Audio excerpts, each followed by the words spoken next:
28 अगस्त बरोज़ इतवार 11 बजे से लेकर 2 बजे तक ये प्रोग्राम मुनक्किद होगा और इसमें शहर मालेगांव के हिंदू, मुस्लिम, सिख, ईसाई, दलित और जितनी भी कौम के लोग हैं सब धर्म गुरुओं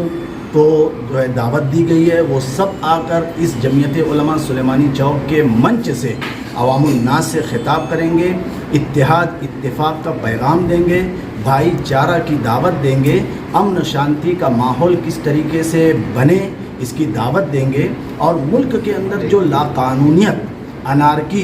भेदभाव, नफ़रत का जहर घोलने की नापाक और मज़मूम साजिशें पनप रही हैं और शरपसंद अनासिर, फ़िरक़ा परस्त ताकतें और इत्तेहाद को पारा पारा करने वाली जो तंजीमें बड़ी तेज़ी के साथ धर्म संसद के नाम पर मुल्क के इत्तेहाद को पारा पारा कर रही हैं, मुल्क की भाईचारगी को जो जहर नाकियों से ख़राब कर रहे हैं, उसके सद्देबाब के लिए मुल्क हिंदुस्तान के अंदर जमीयत उलमा हिंद 1000 प्रोग्राम मुनक़िद करेगी। उसी 1000 प्रोग्राम की एक कड़ी जमीयत उलमा मालेगांव सुलेमानी चौक के ज़ेर एहतमाम 28 अगस्त बरोज़ इतवार 11 बजे से 2 बजे तक इस्कस हॉल किदवाई रोड पर भी ये प्रोग्राम मुनक़िद होगा। जी।